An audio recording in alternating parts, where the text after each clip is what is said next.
What up? Yeah, what's good, y'all? It's CJ. I'm literally just on there tonight to see how this thing works, to just try out going live. Um, I hadn't gone live in a while, but I've been looking forward to the opportunity to create some more content to talk with y'all, to really just kick back and vibe a lot more as we continue to build out Black with No Chaser. Um, really appreciative to everybody that has supported us as we've grown. See, ain't nobody up watching right now, but I didn't really expect anybody to be up at 2:20 in the morning or 3:20, depending on where you are. But uh, I really just wanted to just kind of test it out and get the feel for it again, because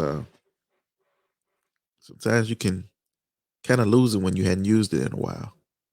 The ability to speak, to connect with an audience, that's something that I really enjoy. And so um, it's one of the inspirations behind why we created Black with No Chase in the first place. Um, it's kind of cool to be up late at night. I used to love listening to the radio late at night. Um, as a kid, like, everything from, if you're from Hattiesburg, then you remember the Good Night line.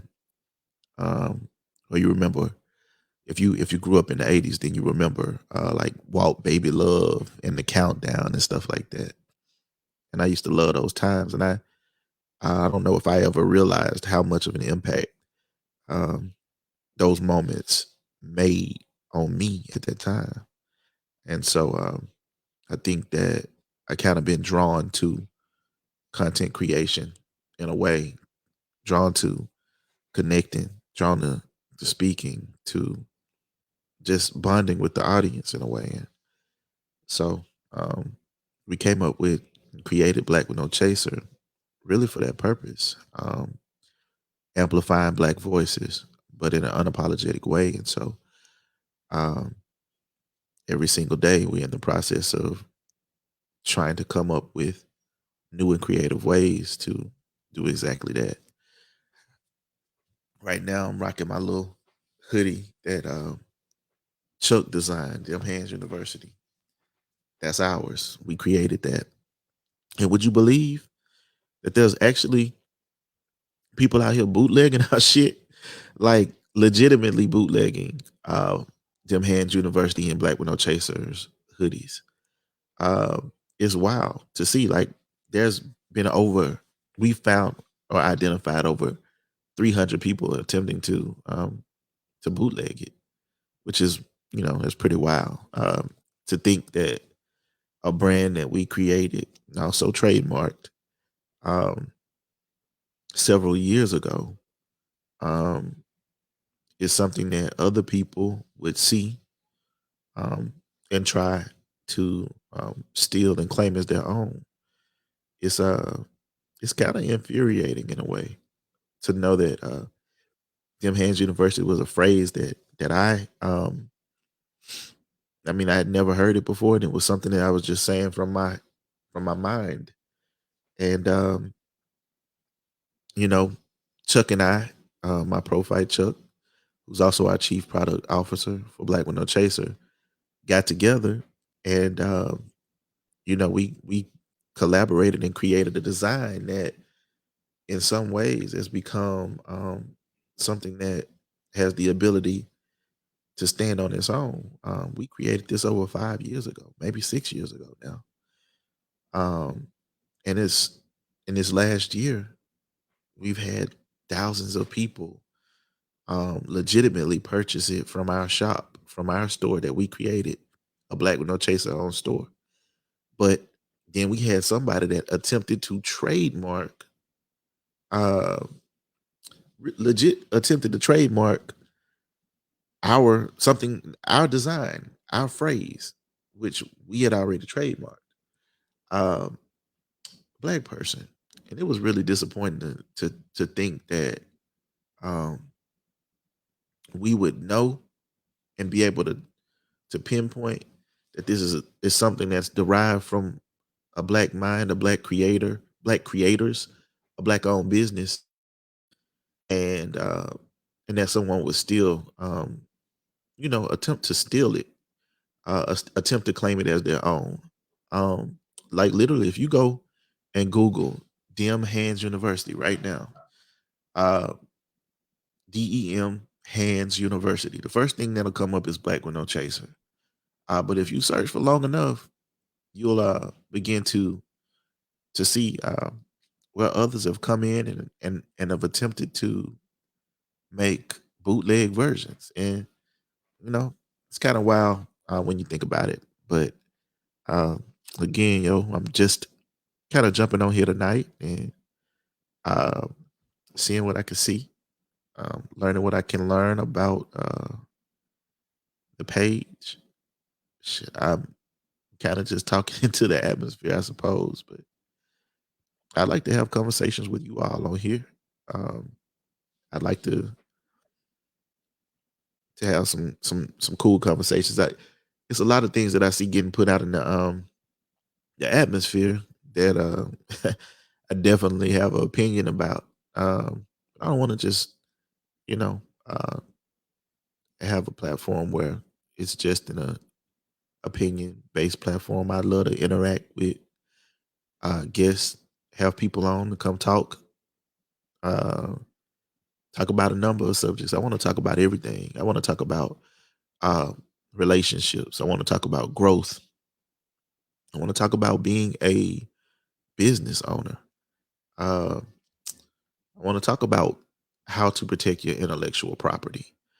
I want to talk about uh, my time as a lawyer, what I'm doing now uh, in my capacity as an attorney and as an advocate, why I utilize and leverage Black with No, how I utilize and we utilize and leverage Black with No Chase as a platform to fight for justice in a number of ways, um, and why I saw Black with No Chaser as my opportunity to fight on a larger scale for our people. That's one of the things that I really love to talk about. Like in the last few weeks, I've been working on a case. I've been working on a case for a year and a half, um, where I believe a man, has been wrongfully accused and of murder, wrongfully accused and convicted of murder. I've been talking to this man for a year and a half. I've been studying his case for a year and a half. And literally, I talk to him every single Saturday. Every Saturday, we go over notes from his case, evidence, timelines. Uh, and when I say it doesn't make sense, it doesn't make sense. And I finally made an initial connection with the Innocence Project in Virginia um, about a week or two ago. We finally made a connection. We um, we're now exchanging and sharing information, and we're gonna see where it goes. But like, I think at some point for me, in the practice of law, I found myself wanting and needing something more.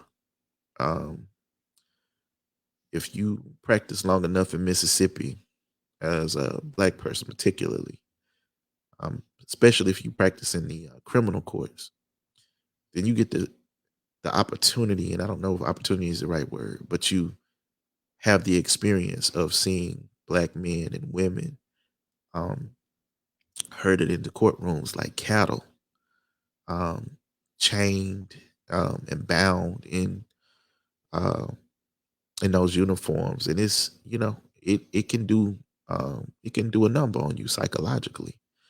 Um, we're human beings; they're human beings, and so to see your people in that condition is something that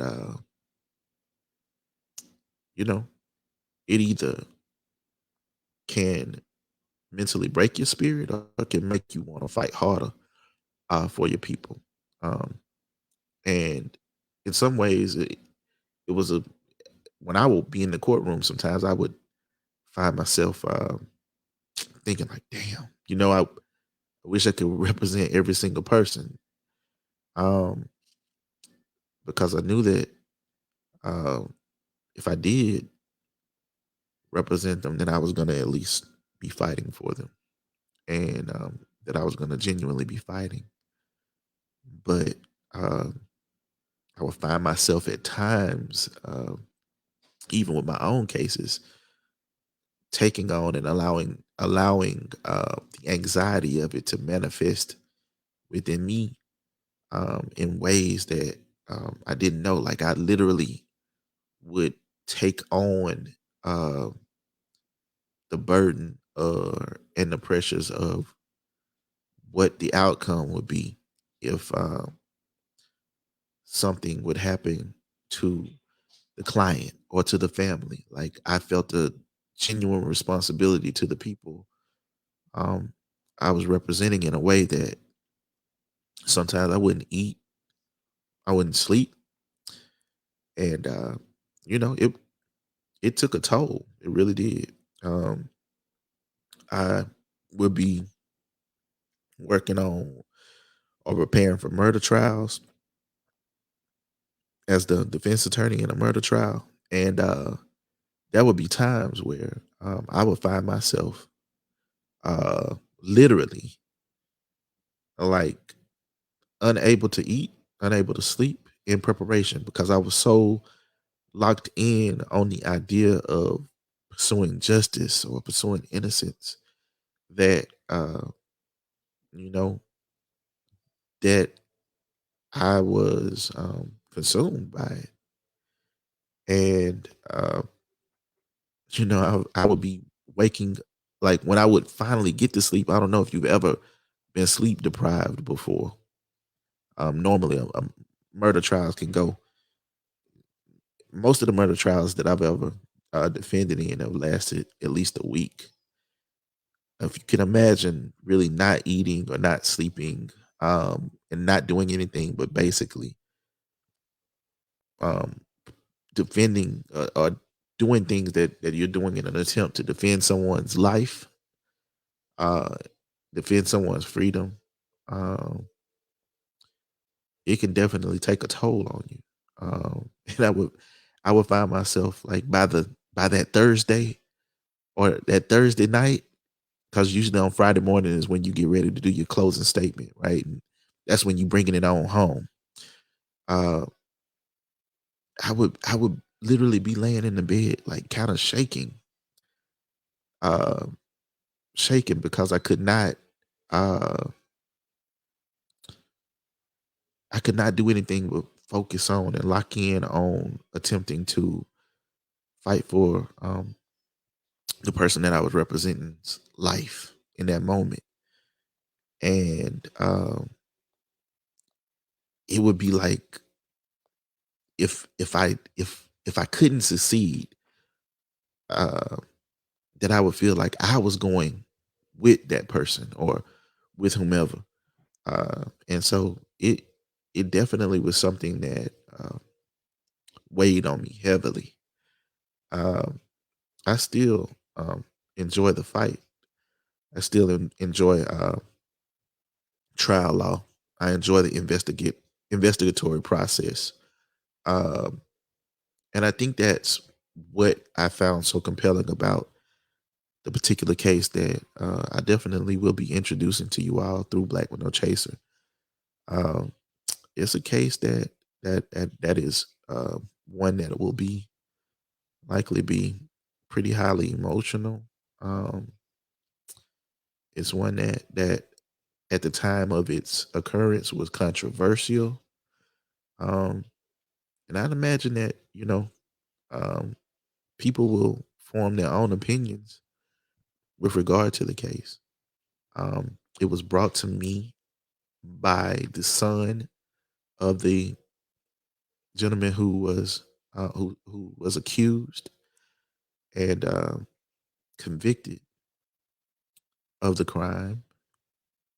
And I you know when I anytime you receive something, you don't ever know what you're getting when you get it, particularly with a murder case or a murder accusation.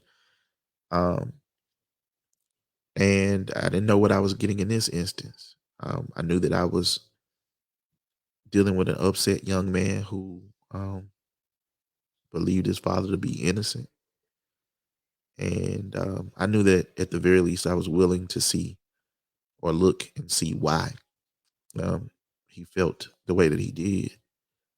Um, and for the last year and a half, in addition to building Black with No Chaser, in addition to the things we do like every single Saturday, um, I sit down with this gentleman, and I'm not saying his name right now because I certainly want to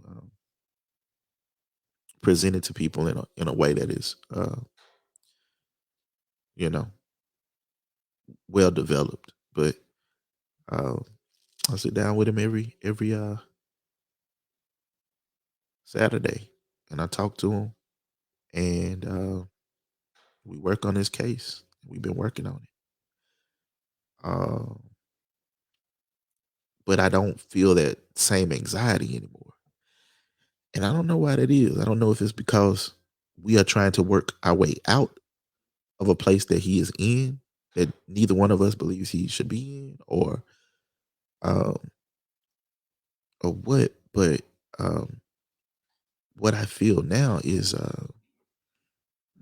when I think about it or when I'm compelled by it, is not um, anxiousness that's moving me. It's determination, um, faith, and a genuine belief uh, that uh, that someone has been wronged. Um, for those who don't know, I certainly have practiced a lot of criminal defense in my time, and have represented a number of people in cases, murder cases, and defended in murder cases. And outside of one occasion, um, in each of those instances, um, the person who I represented was found not guilty on those charges. The one instance in which there was a guilty verdict was appealed to the Supreme Court and went before the Supreme Court, where a judge refused to give or provide any of our jury instructions. Jury instructions are critical to the outcome of a trial because they inform the jurors of how to process the information and evidence that has been presented to them over the course of time in which it has been presented.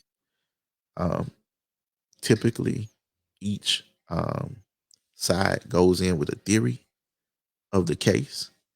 You present your theory of the case, you present evidence based on that theory, and you then want to instruct the jury to consider your theory of the case um, based on what the law says or how the law says you should interpret this. Um, so if you got a judge that refuses to provide the jury with your perspective or your jury instructions, which should allow things to be interpreted in a way that is fair, then then the outcome is certainly going to be complicated. I never experienced not having one single jury instruction. We presented, I believe, 14 different jury instructions. All of them were struck down by the judge. And it's the judge's interpretation, ability to do so. Now it is dictated by case law, things like that, things that you can look at and refer to. But many of the jury instructions that we provided in that particular case were from the model jury instruction code that is written by the that is provided that you can download from the Mississippi Supreme Court website. So literally the instructions that we were giving in that particular case were instructions that were directed or recommended by uh, our state Supreme Court, and the judge refused to give any of them, as though we had pulled them out of thin air. And that one did get heard by the Supreme Court. Um, that was one of my first murder trials, and that one always ate me up a little bit because a lot actually, because it was a young man. He had his whole life ahead of him, and he was an intelligent young guy. Um, he was a star athlete. He had never been in trouble, and it was an instance where some people were jealous of him. He literally had just graduated from high school, like it was a graduation party. He had gotten a scholarship to play football at a powerhouse football school, and some dudes jumped on him, and one thing led to another, and resulted in someone dying. So that particular case always stuck with me. Um, the jury deliberated for so long. They deliberated for almost a day. Um, when they came back with that, and this is the funny thing about that story, and it's not funny in the sense that it's humorous, but it's funny in the sense that it's interesting. The jury actually came back at a certain point, probably after 6 or 7 hours of deliberation, and said to the judge, "What if the jury feels that not enough that not enough evidence has been presented um, to to convict? What if the jury feels that not enough evidence has been presented to convict?" Now, if he had provided our jury instruction, if he had provided our jury instructions on what to do in those instances, those same jury instructions that he refused to allow, the jury would have had their answer on what to do. Because what they were asking is, what do you do when there's reasonable doubt? They sent the bailiff out to ask that question approximately 5 or 6 hours into deliberation. What do you do when you don't feel there's enough evidence to convict? Like literally, the framework of that question alone uh, makes it clear that we had presented a case that, uh, at the very least, showed why that should be a question. I got the chance to meet that young man's family, father, brother. His mother had passed from, I believe, cancer a few years earlier, and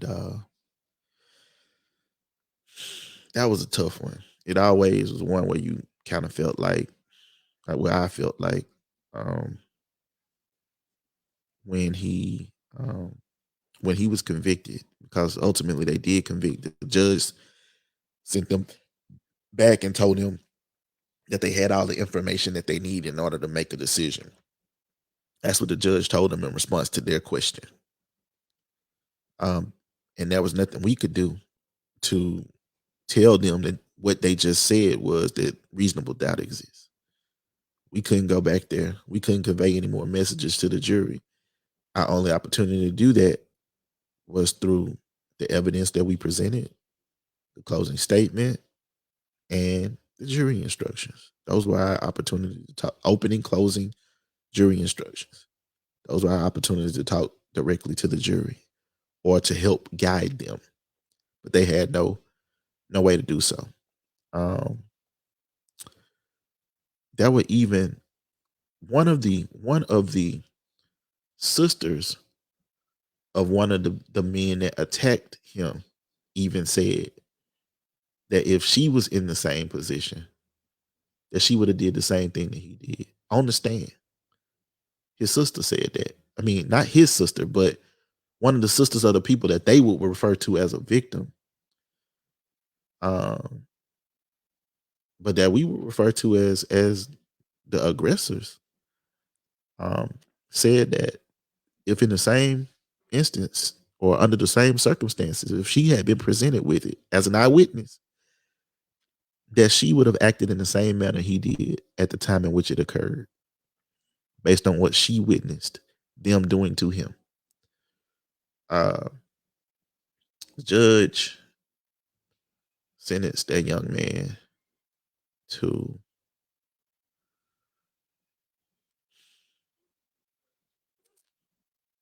I think he I think he sentenced him to 40 years.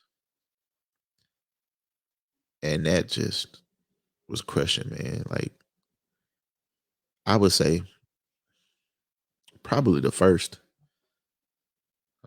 because that case was probably back in like 2013. I think 2013. No, mm-mm, 2014. 2014.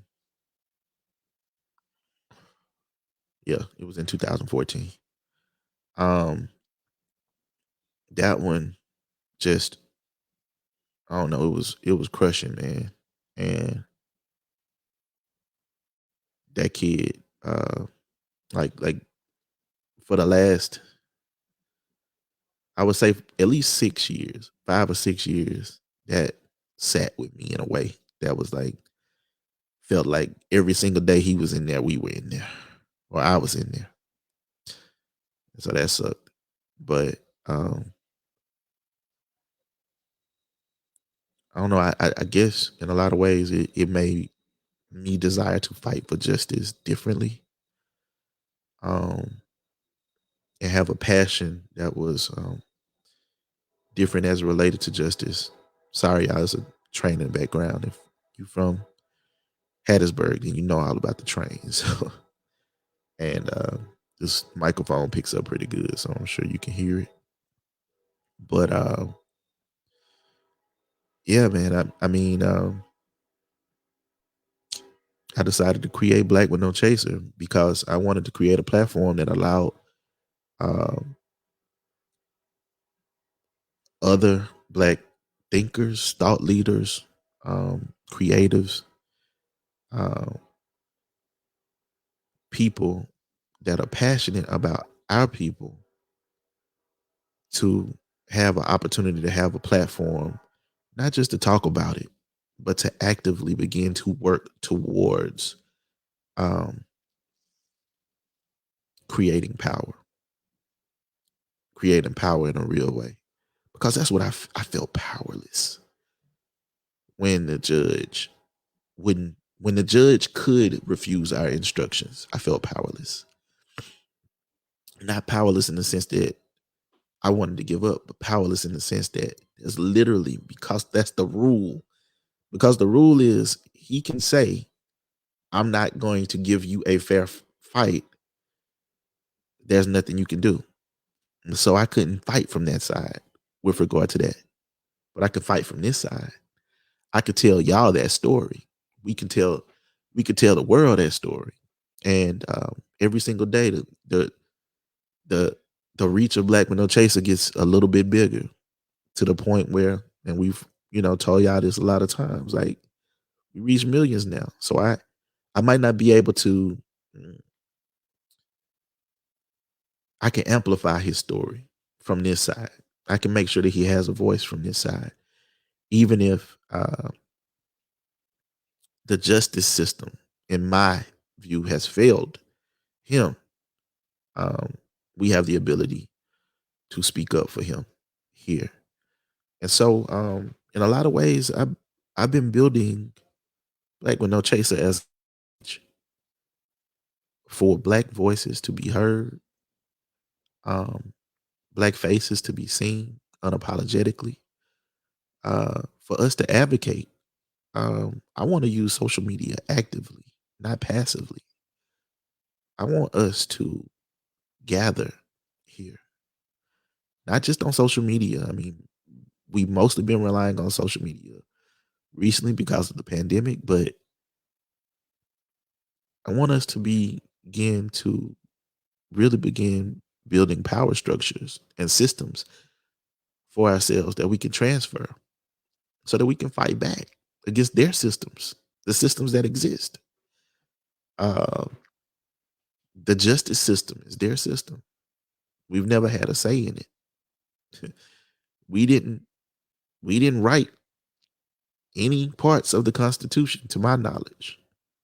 Um, we have had very little say in how those aspects of things have been initially interpreted, but we've always been subjected to this justice system in that regard. So, uh, that's something that I think about, something that I think about often.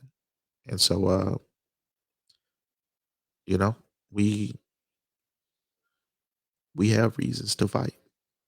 And so, yeah, man, this is just me kind of rambling. I was really just doing a sound check and trying to see how this would go on here, but also kind of just working through how I would present things to you. But yeah, it wouldn't always be serious, man. Y'all know I like to have fun. Y'all know I like to talk shit. I like to do exactly what you see me doing on my timeline. A lot of the times, that's really who I am. You know, um, I I find joy in making others smile and making others laugh. Um, not always being as serious as the subjects that I might often discuss, and that's a side of me that I think not a lot of people often get to see. Those who really, really know me know that. But um, you know, yeah, man, it ain't if I do decide to present and chop it up with y'all and bring some things your way, um, it ain't gonna always be serious. It ain't gonna be boring. It'll damn sure be cool. It'll damn sure be compelling.